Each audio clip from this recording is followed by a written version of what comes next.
everyone, welcome to the Paranormal Connection. I'm your host, Danna Wilberg. How many times have you felt that your space has been altered, or perhaps you're living in many lives at the same time? You could be quantum jumping.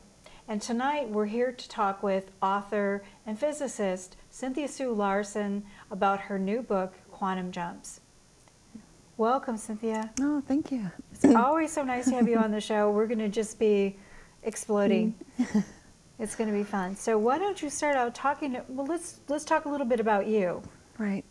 Well, about my interest in this topic, well, or just you in know, general? your expertise in Yes. how you came to write books like you're writing. Well, that goes way back. I've had a lifelong interest in the nature of reality, because I've observed that sometimes just thinking things can affect reality, such as I've noticed a connection when I was very young of looking out a window and thinking start rain. The rain would start, and stop rain, and it would stop.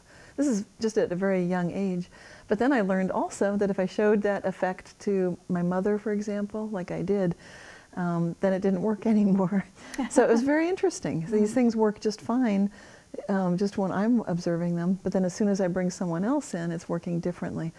And I grew up in a scientific family. My father believes that of the importance in mathematics, and so I did too. And I went on to get a degree in physics from UC Berkeley. From there, I continued my education and got an MBA degree in information technology. So it just tells you that I'm very practical and pragmatic.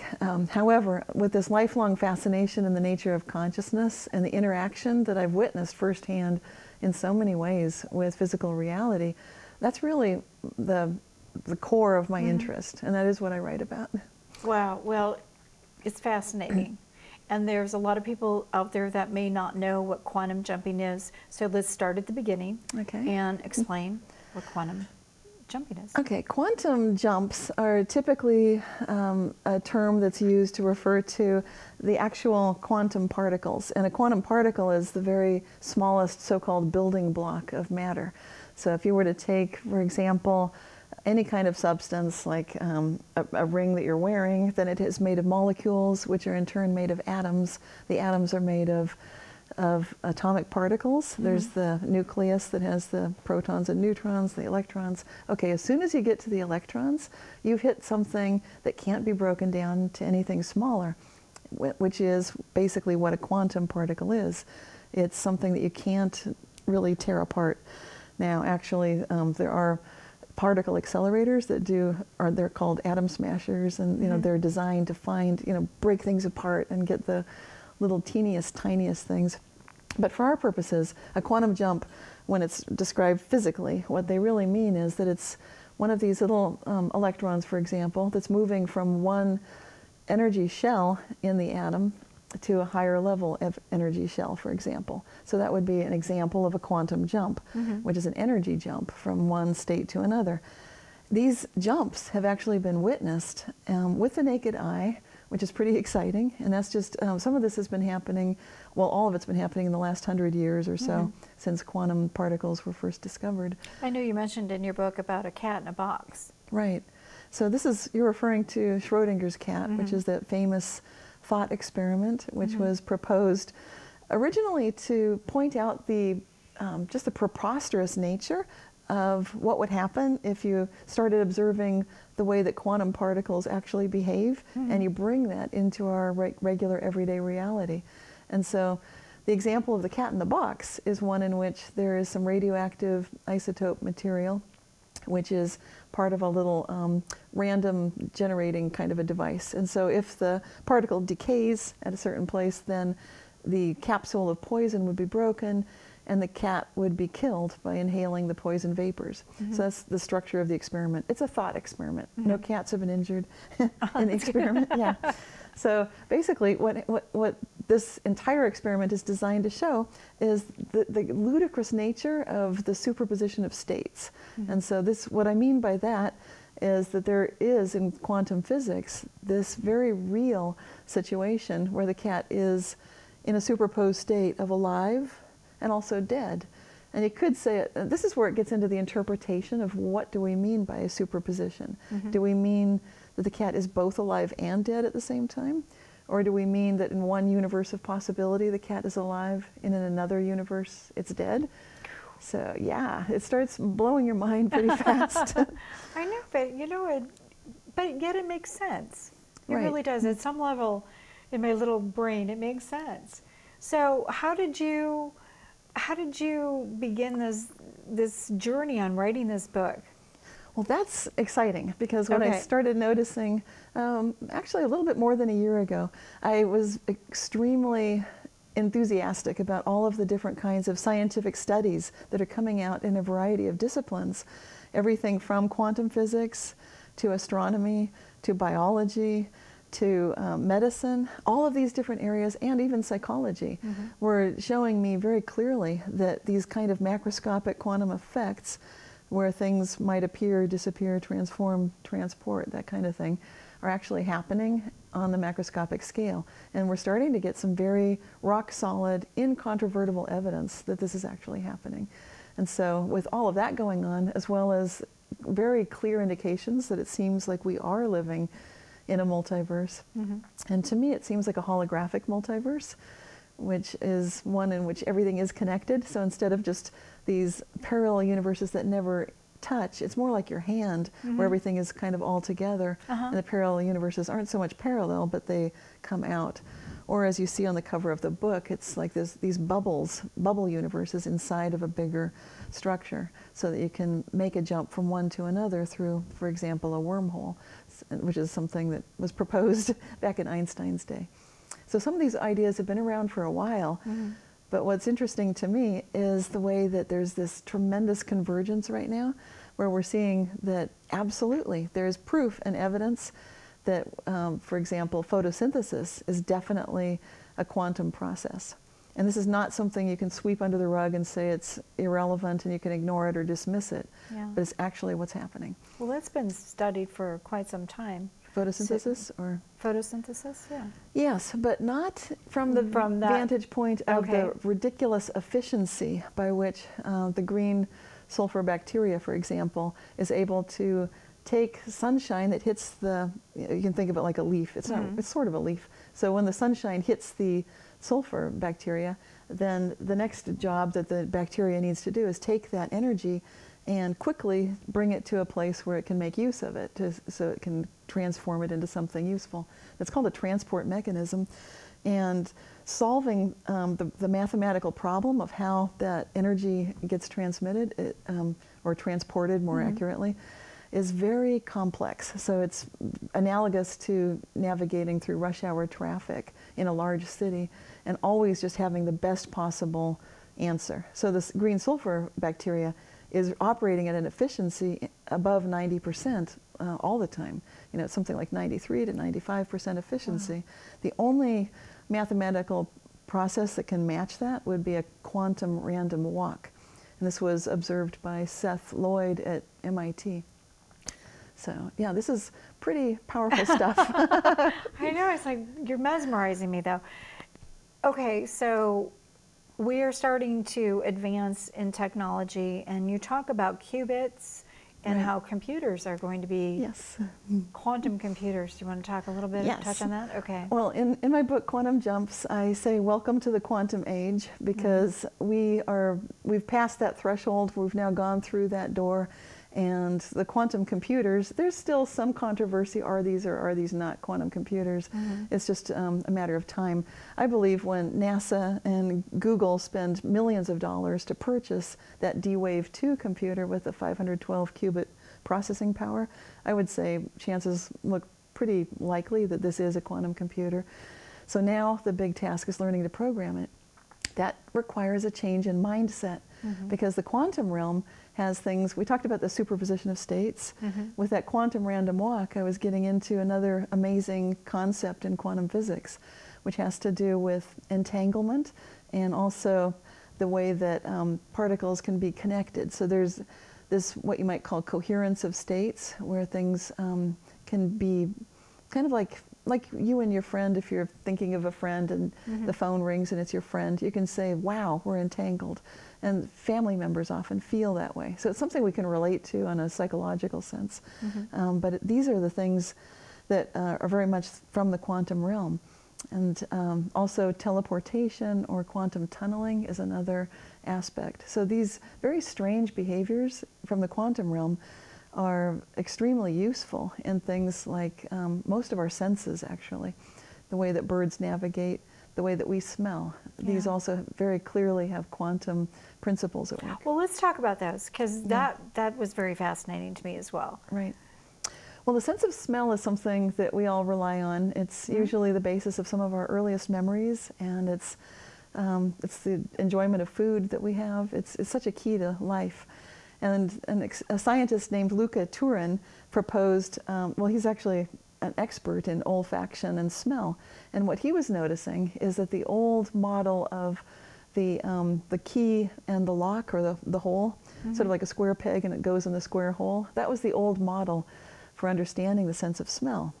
So if you were to smell something like sulfur, we were talking about green sulfur bacteria, that would smell like rotten eggs. Right. And so that we were used to thinking, well, obviously the molecule fits in a certain way in the receptor in the nose. But that is interesting because it can't explain the very identical molecules, and such as deuterium and hydrogen, and the fact that even though their molecular construction is completely the same, so those keys should fit identically into a lock, they don't, and they smell very different. And so, so what Luca Turin was proposing is that actually inside of the smell receptor, there's an electron that would make a jump when that little molecule of hydrogen or deuterium or whatever it is comes close. Then the energy of that substance that's coming in has an effect on the receptor environment, which gives energy to the electron, which then makes a quantum jump. It really does. It makes a leap from one side of the receptor to another. And then you know you've smelled deuterium, or you've smelled, you know, hydrogen, or you've smelled sulfur or rotten egg. So what is the connection when we smell something, how it takes us to another place, like a memory? It connects, it does this little dance and it connects to a memory, whether it's a past or is that got anything to do with it? Well, the connections through scientific research, I'm not sure what they are right now, but personally, I would say that absolutely our emotions are keyed to things like exactly what you're saying, smell. And so when you've got an emotion, it opens up certain memories, and when you're in a certain emotional state, you can remember things that you might not have access to otherwise. Wow. But I notice it's really specific with smells more than anything. Right. You know, and it really is. It's like, why does that happen? I'm going to ask Cynthia Sue Larson. Just talk some more about your book. Okay, so something else that excited me about the science had to do with the placebo effect and the fact that, and this is where I really got this sense that we're living in a holographic multiverse, which means there are many possible me's, many possible you's. And this is something that scientists are increasingly agreeing with. And that's the majority of physicists are now agreeing with that there are actually many me's, many you's. And this is happening as we're moving toward more of an agreement in that we're living in a multiverse, basically. So as we're looking at that possibility, and what does that mean for us, and how would we experience it? Yeah. These are good questions. Well, we might experience it any time that you fake it till you make it, for example. Oh, yeah. Interesting. So when American psychologists said that if you want a quality, act as if you already have it, he was ahead of his time in a sense, because now we're getting to the place where we're looking at placebo studies, such as are being reviewed at Harvard University. They've got a new placebo study research center. And yeah, they're looking at what is it that is increasing this placebo effect that used to be negligible. The whole point of the placebo originally was to be the sugar pill that runs in an experiment side by side with the actual medicine. But then what's been happening is gradually the placebo effect, or the efficacy of the placebo, has been increasing above 0% to more like just reliably 20%. You can always expect at least an efficacy in 20%. Then it was hitting 30%. Now, in some cases, it's up to about 70% efficacy, which far exceeds what we would expect in a successful drug trial. And it's happening not just for sugar pills, but also for surgery, and also for things like academic testing. If you tell people that you're flashing the little answers at them during the multiple choice test, even though all it's showing is gibberish and it's happening so fast they can't possibly register what it is, they will do better. That's interesting. That's what I haven't heard. Yeah. Huh. And even things like vision can be improved. And that's what I like to include in the book Quantum Jumps. It's just dozens of these real life, laboratory tested and proven ways that you can absolutely become smarter, stronger, with more willpower, improve your relationships, you know, all these things. Well, in part 2, we're going to actually go into more of the health and happiness in the quantum world. Right. But, so, geez, where do I go from here? Okay, so what kind of exercises can we do to increase our awareness Well, of what's going on, what we're doing? Right. The thing that I would recommend is meditation.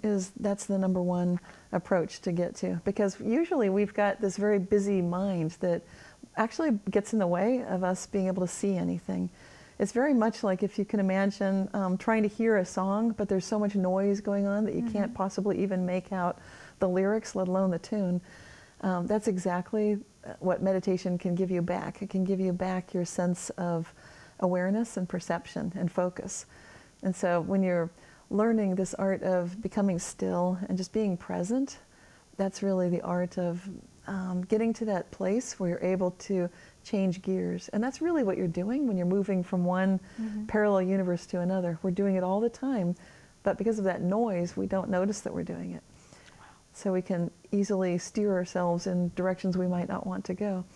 And so the more still you get, the better you can make those choices. Now, does that have anything to do with the way your energy is at that time when you're still and you're in that space?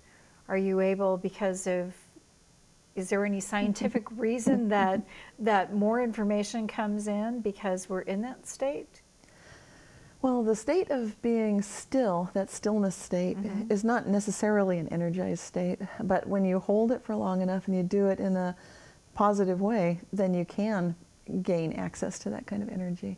And I believe that people's beliefs can also improve that entire experience. It's something that you can work at and learn to do with breath and visualization and movement. So, you know, there are lots of ways to meditate, but these are some good ones just to get into that place where you can realize it's a lot like putting your foot on the clutch pedal in a stick shift car. That's how you switch gears. So you need to be able to just be relaxed and energized at the same time so that you'll be able to move to that higher gear. That's a good example. Yeah. Go on. You've got so much to say, and I don't want to impede your progress here, so go for it. Okay. Well, we were talking about the placebo, and I think a lot of people would be interested to know that when you take some of these ideas about the placebo and the efficacy, and you think, like, okay, this is how we would expect to see that these quantum jumps are actually happening. Yeah, because some people may think, well, how do you know that this is even happening? It sounds a little out there. Well, not for your show, but you know, but usually people would think that sounds kind of out there. And in the book, I do describe some situations and scenarios that are either from my own experience or a trusted friend or another similar story. Why don't you give us an example for people out there who are trying to grasp onto this but are, you know, maybe having a little difficulty? Okay. Well, one of the stories in the book that I really like is a story about Denzel Washington. It's a really grounded story. And so I love it because he was going to this boys' club, and he writes about it. You know, he shares the story when he's talking about his autobiographical memories of his own experience of living kind of on the wrong side of the tracks with the wrong, you know, social groups and so forth. But thanks to the boys' club, there was a particular teacher, mentor who was there. And this individual did such a marvelous job of changing the young children's viewpoint of what was possible by putting pennants from the colleges, you know, the little flags that you get when you go to a university. For each of the students that would move on, he would ask them, please send a college pennant so we can put it up on the wall. And that was so meaningful to Denzel, because he could look up at that wall and say, wow, my friend, you know, Gus or whoever, like, he actually went to college. If he can do it, I can do it. And so this is part, you may think, well, that's nothing, but not really, because the imagination is the key to knowing that you can go to another place. And often we limit ourselves unintentionally when we think that we just have to keep going with whatever we currently have. And usually it's just a lack of imagination. So it gets back to that idea of when you want a quality, act as if you already have it. And the whole placebo effect concept, this is dramatically proven in educational systems like schools with really excellent teachers who know that by giving children some quiet time to meditate and by inspiring them, letting them know that children just like you are able to do, pretty much anything. You can go to college. So it's that wonderful opening up of opportunity. And just being that one person who can say that can make such a huge difference.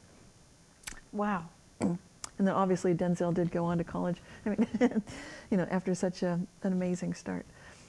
So, well, we don't normally associate actions like that with science or something that's going on that's so fantastic. Right. So telling that story was really helpful.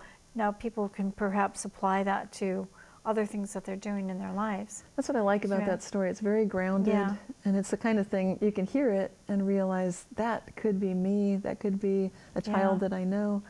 This is something real that we can do to help each other. And education is one of the best things you can do pretty much anywhere. Well, you said this time was going to fly, and you were so absolutely right, because we're down to 5 minutes. Oh my gosh. I know. So why don't you give your information? Okay.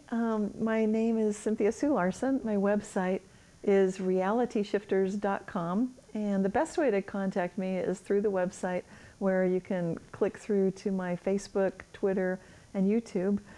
And I have a newsletter that's free to subscribe to. And if you'd like to email me, you can reach me at cynthia@realityshifters.com. Great. And where are your books available? The books are available through my website, realityshifters.com. And you can order the autographed copies there and the meditation CD or Healing Meditations. And you can also order them through Amazon and barnesandnoble.com. And you can ask for them in bookstores, and they should be delivered that way as well. Great. Well, congratulations on another phenomenal book. Oh, thank you. And we've got so much more to talk about. Let's give a little bit of information about the Paranormal Connection first, and then we'll get back to you. The Paranormal Connection airs the first and third Thursday at 9:30 p.m. Pacific Standard Time. Our companion show, Story Connection, airs the second and fourth Thursdays of each month. Each episode repeats the following Friday at 1:30 p.m. and Saturday at 5:30 a.m. Watch these programs online at the same air times by going to accesssacramento.org and clicking Watch 17. In the Sacramento region, you can see us on Comcast Channel 17 and on AT&T Channel 99. You can find previously aired shows on the Paranormal Connection YouTube channel.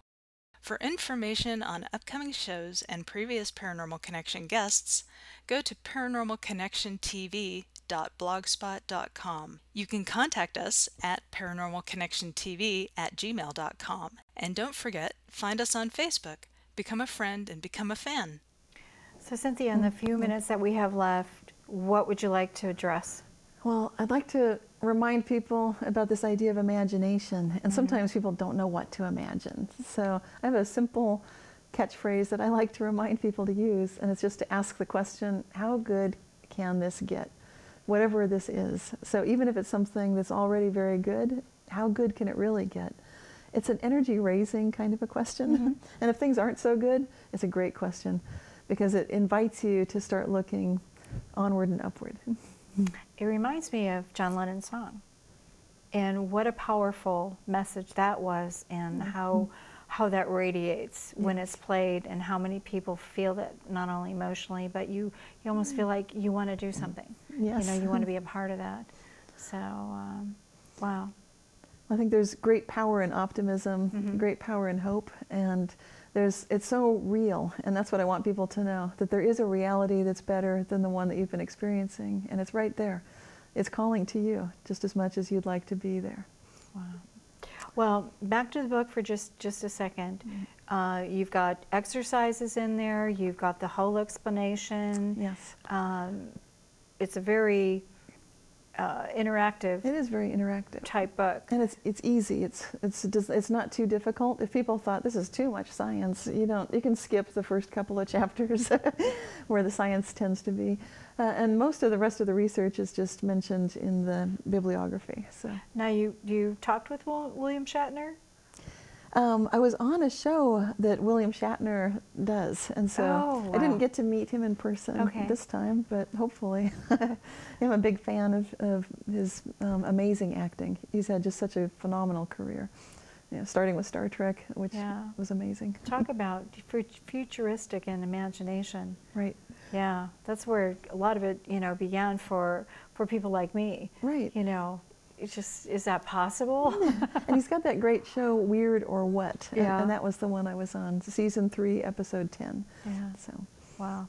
Well, we have to wrap it up now, but we're going to be back with Cynthia Sue Larson for part 2. She's going to be talking about how you can do these quantum jumps for better health and happiness and the whole enchilada. It's easier Right? than you think. Yeah, well, I'm looking forward to it. So thanks for joining us. Thanks to my fabulous crew, and we'll see you for the next episode. Good night.